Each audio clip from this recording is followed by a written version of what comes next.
ஆதிதிராவிடர் மற்றும் பழங்குடியின மக்கள், இளைஞர்கள், மாணாக்கர் உள்ளிட்ட அனைவருடைய மேம்பாட்டிற்காகவும், உட்கட்டமைப்பை வலுப்படுத்துவதற்காகவும், வாழ்வாதாரத்தை மேம்படுத்துவதற்காகவும் சமூக நீதித்துறையின் சார்பாக 67 புதிய அறிவிப்புகளை வெளியிடுவதில் பெரும் மகிழ்ச்சி அடைகின்றேன். அவற்றுள் சில முக்கிய அறிவிப்புகளை மட்டும் நான் இப்பொழுது அறிவிக்க கடமைப்பட்டிருக்கின்றேன்.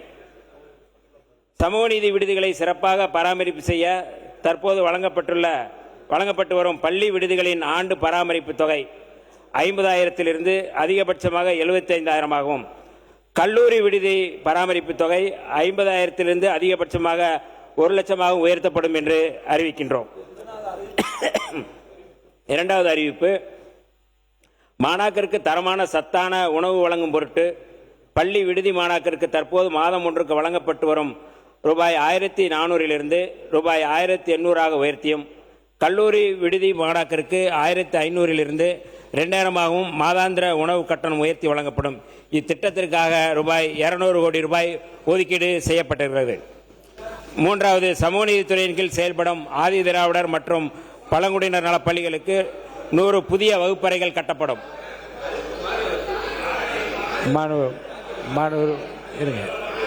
இல்லை, நான் முக்கியமானதை மட்டும் நான் படிக்கிறேன். கொஞ்சம் பொறுமையா நீங்க புத்தகத்துல நம்பரும் நீங்க படிக்கிறது மாறி வருது. அந்த புத்தகத்தை பார்த்து படிங்க. அந்த புத்தகத்தை படிங்க. அதுதான் நம்பர் எண்கள் மாறி வருது. நீங்க கையில வச்சிருக்க குறிப்பு எண்கள் மாறி வருகிறது. நீங்க புத்தகத்தை வச்சு படிங்க. கரெக்ட்.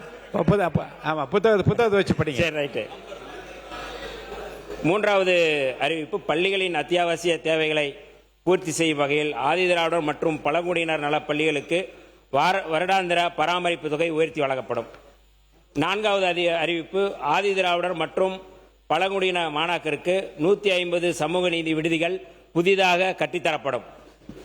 5 சமுதாய நிகழ்வுகளை நடத்த ஏதுவாக 100 சமுதாய நலக்கூடங்கள் கட்டப்படும். இப்பொழுது கூட நம்முடைய சட்டமன்ற உறுப்பினர் பலர் இந்த சமுதாய நலக்கூடங்கள் கூடுதலாக கேட்டிருக்கிறார்கள். இந்த 100 சமுதாய நலக்கூடங்கள் கட்டப்படும் என்று அறிவிக்கப்பட்டிருக்கிறது. இன்னும் தேவைக்கேற்ப அந்த சமுதாய நலக்கூடங்கள் கூடும். ஆறாவது அறிவிப்பு, ஆதிதிராவிடர் மற்றும் பழங்குடியினர் விடுதியினை நிர்வகிக்கவும் மாணாக்கரின் பாதுகாப்பினை உறுதி செய்யவும் அரண் விடுதி பராமரிப்பு மேலாண்மை அமைப்பு ஒன்றை உருவாக்கப்படும். ஏழாவது அறிவிப்பு, ஆதிதிராவிடர் மற்றும் பழங்குடியினர் நலப்பள்ளிகள் மற்றும் விடுதிகளில் சிறப்பாக பணிபுரியும் ஆசிரியர் மற்றும் காப்பாளர்களுக்கு அறிவொளி ஆசிரியர் விருது மற்றும் அறிவொளி காப்பாளர் விருது வழங்கப்படும்.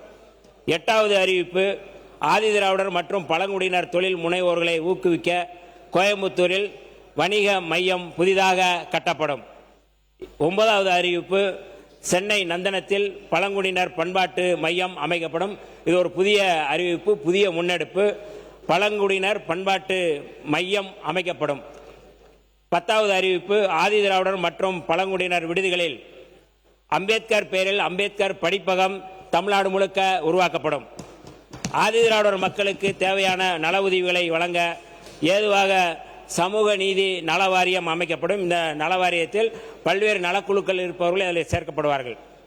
12வது அறிவிப்பு, சமூக நீதித்துறையின் கீழ் செயல்படும் 23 ஆதிதிராவிடர் மற்றும் பழங்குடியினர் நலப்பள்ளிகள் தரம் உயர்த்தப்படும். இது நிறைய கோரிக்கைகள் வந்ததன் அடிப்படையில் இந்த தரம் உயர்த்தப்படுகின்ற அறிவிப்பை அறிவிக்கின்றோம். 13வது அறிவிப்பு, ஆதிதிராவிடர் மற்றும் பழங்குடியினர் மக்களுக்கு உதவும் வகையில் சமூக நீதி அறக்கட்டளை உருவாக்கப்படும். இந்த சமூக நீதி அறக்கட்டளையின் சார்பாக பள்ளிகளுக்கான தேவைகளை அந்த CSR ஃபண்ட் மூலமாக கூட நாங்கள் அதை கொண்டு வருவோம். அதற்காக அந்த அறக்கட்டளை உருவாக்குகின்றது. 14வது அறிவிப்பு, பொருளாதாரத்தில் பின்தங்கிய 1,00,000 ஆதிதிராவிடர் மற்றும் பழங்குடியின குடும்ப தலைவிகளின் வாழ்வாதார மேம்பாட்டிற்காக விடிவெள்ளி மகளிர் வாழ்வாதார திட்டம் செயல்படுத்தப்படும். 15 தூய்மை பணியாளர்களுக்கு சொந்த வீடு வழங்க அகம் திட்டம் அறிமுகப்படுத்தப்பட்டு 2500 கான்கிரீட் வீடுகள் கட்டித்தரப்படும். 16வது அறிவிப்பு, பழங்குடியினருக்கான சிறப்பு கல்வி உதவித்தொகை திட்டம் செயல்படுத்தப்படும். 17வது அறிவிப்பு, ஆதிதிராவிட விவசாயிகள் மேம்பாட்டிற்காக வளமிகு வேளாண்மை உதவி திட்டம் அறிவிக்கப்படுகிறது. 18 வீடற்ற பழங்குடியின மக்களுக்கு உறையுள் பழங்குடியினர் குடியிருப்பு திட்டம் செயல்படுத்தப்படும். 19 சீர்மிகு பள்ளிகள் திட்டத்தின் மூலம் ஆதிதிராவிடர் மற்றும் பழங்குடியினர் நலப்பள்ளிகள் சுத்தமான, சுகாதாரமான, தன்னிறைவு பெற்ற பள்ளிகளாக மேம்படுத்தப்படும். 20 வீடற்ற ஆதிதிராவிடர் குடும்பங்களுக்கு இனிய இல்லம் ஆதிதிராவிடர் குடியிருப்பு திட்டம் செயல்படுத்தப்படும். 21 ஆதிதிராவிடர் மற்றும் பழங்குடியினர் நல பள்ளிகளுக்கு 100 புதிய வகுப்பறைகள் கட்டித்தரப்படும். 22 ஆதிதிராவிடர் மற்றும் பழங்குடியினர் நலப்பள்ளிகளுக்கு கூடுதல் கழிப்பறைகள் அமைக்கப்படும். தேவையானதை விட்டு இது கழிப்பறைகள் கூடுதலாகவும் கட்டித்தரப்படும். 23 தூய்மை பணியாளரின் குடும்ப உறுப்பினர்களை தொழில் முனைவோராக மாற்றுவதற்கு ஏற்றம் தூய்மை பணியாளர் குடும்ப வாழ்வாதார மேம்பாட்டு திட்டம் ஒன்று உருவாக்கப்படும். 24 ஆதிதிராவிடர் மற்றும் பழங்குடியினருக்கு வீட்டுமனை வழங்கும் சமத்துவ வீட்டு மனை திட்டம் அறிமுகப்படுத்தப்படும். 25 தேசிய நிறுவன பணியிடங்களுக்கான போட்டித் தேர்வுகளுக்கு வெற்றி வாகை போட்டித் தேர்வு பயிற்சி திட்டம் அறிமுகப்படுத்தப்படும். 26 சென்னை நந்தனத்தில் டிஜிட்டல் கற்றல் மற்றும் புதுமை மையம் உருவாக்கப்படும். 27 சமூக நீதித்துறையின் கீழ் செயல்படும் நலவாரியங்கள் மூலமாக வழங்கப்படும் உதவித்தொகை மறுசீரமைத்து உயர்த்தப்படும். 28 ஆதிதிராவிடர் மற்றும் பழங்குடியினரை தொழில் முனைவோராக மாற்றுவதற்கு தொழில் முனைவோர் மேம்பாட்டு இயக்கம் அமைக்கப்படும். 29 ஆதிதிராவிடர் மற்றும் பழங்குடியின விடுதி மாணவர்களுக்கு தீரம் விளையாட்டு ஊக்கத்திட்டம் செயல்படுத்தப்படும். 30 புதிய விளையாட்டுகளில் இளைஞர்களை ஊக்குவிக்கும் பொருட்டு சிகரம் சிறப்பு விளையாட்டு திறன் மேம்பாட்டு திட்டம் அறிமுகப்படுத்தப்படும். 31 சீருடை பணி தேர்விற்கு இளைஞர்களை தயார் செய்யும் வகையில் இலக்கு சீருடை பணி தேர்வு பயிற்சி திட்டம் அறிமுகப்படுத்தப்படும். 32 சமூக நீதித்துறையின் திட்டங்களை ஒருங்கிணைத்து செயல்படுத்த ஒருங்கிணைந்த பின் ஆளுமை திட்டம் ஒன்று உருவாக்கப்படும்.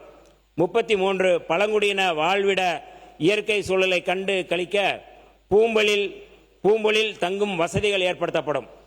34 தனியார் நிறுவனங்களில் ஆதிதிராவிடர் மற்றும் பழங்குடியினரின் வேலைவாய்ப்பினை ஊக்குவிக்கும் பொருட்டு சரிநிகர் சம வேலைவாய்ப்பு திட்டம் அறிமுகப்படுத்தப்படும். 35 விடுதி மாணாக்கரின் விளையாட்டு மற்றும் கலைத்திறனை ஊக்குவிக்கும் வகையில் சிறகுகள் பல்திறன் குழுக்கள் உருவாக்கப்படும். ஆதிதிராவிடர் மற்றும் பழங்குடியின குடியிருப்புகளுக்கு தேவையான அடிப்படை வசதிகள் மற்றும் மின்வசதி முழுமையாக வழங்கப்படும். ஆதிதிராவிடர் மற்றும் பழங்குடியினரின் விளைபொருட்களுக்கு இவர்கள் விளைவிக்கின்ற பொருட்களுக்கு புவிசார் குறியீடு பெற நடவடிக்கை எடுக்கப்படும். இது நீண்டகால கோரிக்கை. இந்த கோரிக்கையை இங்கே அறிவிப்பதில் பெரும் மகிழ்ச்சி அடைகின்றோம். 38 பழங்குடியின குழந்தைகளுக்கு தரமான சத்தான உணவு வழங்கும் வகையில் 250 பழங்குடியின குடியிருப்புகளில் சிறப்பு அங்கன்வாடி மையங்கள் புதிதாக அமைக்கப்படும். 39 பழங்குடியின மக்களின் பண்பாடு, கலாச்சாரம் மற்றும் வாழ்க்கை நடைமுறைகளை அறிந்து கொள்ளும் பொருட்டு தடம் பழங்குடியினர் மரபு நடை என்கின்ற கலாச்சார பயண நிகழ்ச்சி நடத்தப்படும். 40 இயற்கை முறை விவசாயத்தை கடைபிடிக்கும் பழங்குடியின விவசாயிகளை ஊக்குவிக்கும் பொருட்டு மண்வளம் பழங்குடியின அங்கக வேளாண்மை ஊக்குவிப்பு திட்டம் செயல்படுத்தப்படும். 41 ஆதிதிராவிடர் மற்றும் பழங்குடியினர் நலப்பள்ளி மற்றும் விடுதி வளாகத்தில் பசுமை தோட்டம் உருவாக்கப்படும். 42 பழங்குடியினர் பெண்களுக்கு சூரிய ஆற்றல் மூலம் சோலார் அடுப்புகள் மற்றும் இதர வசதிகள் ஏற்படுத்தப்படும். 43 விடுதிகளில் தங்கி பயிலும் மாணாக்கருக்கு வேலைவாய்ப்பு திறனை வளர்க்க வெற்றி பாதை திறன் மேம்பாட்டு பயிற்சி திட்டம் அறிமுகப்படுத்தப்படும். 44 நீலகிரி, கன்னியாகுமரி, திருநெல்வேலி, திருவண்ணாமலை, திண்டுக்கல் மற்றும் தேனி ஆகிய 6 மாவட்டங்களில் பழங்குடியின மரபு வழி மூலிகை மருத்துவ பாதுகாப்பு திட்டம் அறிமுகப்படுத்தும். 45 பழங்குடியின விளைபொருட்களுக்கு முல்லை என்ற தனித்த அடையாளத்துடன் கூடிய மதிப்பு கூட்டல் அலகுகள் நிறுவப்படும். 46 பழங்குடியின மக்களின் சிறுதானிய விதைகளை ஆவணப்படுத்துவதற்கான மரபு விதை பாதுகாப்பு திட்டம் அறிமுகப்படுத்தப்படும்.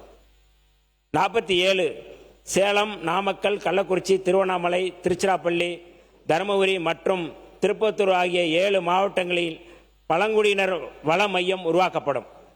48 வேலைவாய்ப்பு மற்றும் தொழில் முன்னேற்றத்தை மேம்படுத்தும் நோக்கில் முன்னாள் மாணாக்கரால் வழிகாட்டல் வழங்கும் அறிவு பாலம் திட்டம் அறிமுகப்படுத்தப்படும். இனி செல்லும் இடமெல்லாம் செய்தி.